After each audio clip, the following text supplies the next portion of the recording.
बिस्मिल्लाहिर्रहमानिर्रहीम। अस्सलामुअलैकुम वरहमतुल्लाहि वबरकातुहू।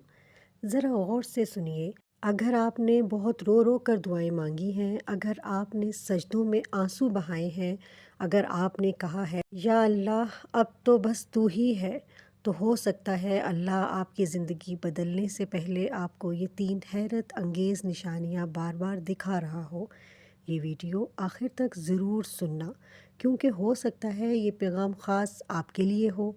कभी कभी ज़िंदगी ऐसे मोड़ पर आ जाती है जहाँ इंसान ना किसी को कुछ बता सकता है, ना किसी से शिकवा। दिल कहता है अब बस ख़त्म, अब और बर्दाश्त नहीं होता। लेकिन याद रखिए, कुरान कहता है फ़इन्ना माल उसरी युसरा, इन्ना माल उसरी युसरा। सूरह अलम नशरा आयत 5 से 6। यकीनन हर तंगी के साथ आसानी है, यकीनन हर मुश्किल के साथ आसानी है। अल्लाह एक आयत को 2 बार दोहराता है क्योंकि वो जानता है कि बंदा टूट चुका होता है। पहली हैरत अंगेज़ निशानी, दिल का अल्लाह की तरफ खुद ब खुद माइल हो जाना।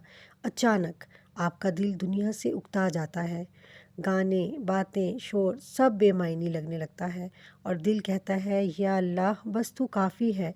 ये इत्तफाक नहीं होता। कुरान फरमाता है इल्ला बिज़िक्रिल्लाहि तत्मइनुल क़ुलूब। सूरतुल अल-राहत आयत नंबर 28। ख़बरदार, अल्लाह के ज़िक्र से ही दिलों को सुकून मिलता है। ये इस बात की निशानी है कि अल्लाह आपके दिल को अपने करीब बुला रहा है। ये तब्दीली से पहले की खामोश दस्तक होती है। दूसरी हैरत अंगेज़ निशानी, लोग आहिस्ता आहिस्ता आपकी ज़िंदगी से हटने लगते हैं। बस कुछ रिश्ते टूट जाते हैं, कुछ दोस्त बदल जाते हैं, कुछ लोग बग़ैर वजह दूर हो जाते हैं और आप सोचते हैं या अल्लाह सब क्यों छीन रहा है। लेकिन असल में अल्लाह सफाई कर रहा होता है। कुरान फरमाता है सूरह अल बकरा आयत नंबर 216, तर्जमा मुमकिन है तुम किसी चीज़ को नापसंद करो हालांकि वही तुम्हारे लिए बेहतर हो। जो लोग आपके आने वाले सुकून में रुकावट बन सकते थे, अल्लाह इन्हें पहले ही हटा देता है, क्योंकि नई रहमत के लिए नई जगह ज़रूरी होती है। तीसरी हैरत अंगेज़ निशानी, दुआ मांगते वक्त दिल का अजीब सा पुरसकून हो जाना। मसला वही होता है, हालात वही होते हैं, लेकिन दिल में घबराहट नहीं रहती। आप रोते हैं मगर दिल कहता है आपको अल्लाह सुन रहा है। ये सबसे बड़ी निशानी है। नबी सल्लल्लाहु अलैहि वसल्लम ने फरमाया, जब अल्लाह किसी बंदे से मोहब्बत करता है तो इसे दुआ की तौफीक अता कर देता है।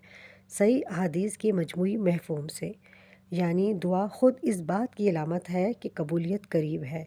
अगर आज आप खामोशी से सब बर्दाश्त कर रहे हैं, अगर कोई आपके आंसू नहीं देखता, अगर रातों को सिर्फ अल्लाह जानता है कि आपने क्या मांगा है, तो सुन लीजिए, अल्लाह कभी देर नहीं करता। वो बस सही वक्त का इंतज़ार करता है। जिस लम्हे आप टूट कर कहते हैं या अल्लाह अब मेरे पास मैं नहीं, वो लम्हा अल्लाह के लिए सबसे पसंदीदा होता है। याद रखिए, जब अल्लाह हालात बदलने वाला होता है तो पहले ही बदलता है, फिर रास्ते, फिर तकदीरें। अगर ये 3 निशानियाँ आपकी ज़िंदगी में बार बार आ रही हैं तो खुश हो जाइए, क्योंकि आजमाइश का मौसम ख़त्म होने वाला है और रहमत का दरवाज़ा खुलने वाला है। बस एक बात ना छोड़िए, अल्लाह से जुड़े रहना, क्योंकि जो अल्लाह को थाम लेता है, अल्लाह इसे कभी तन्हा नहीं छोड़ता। बेशक।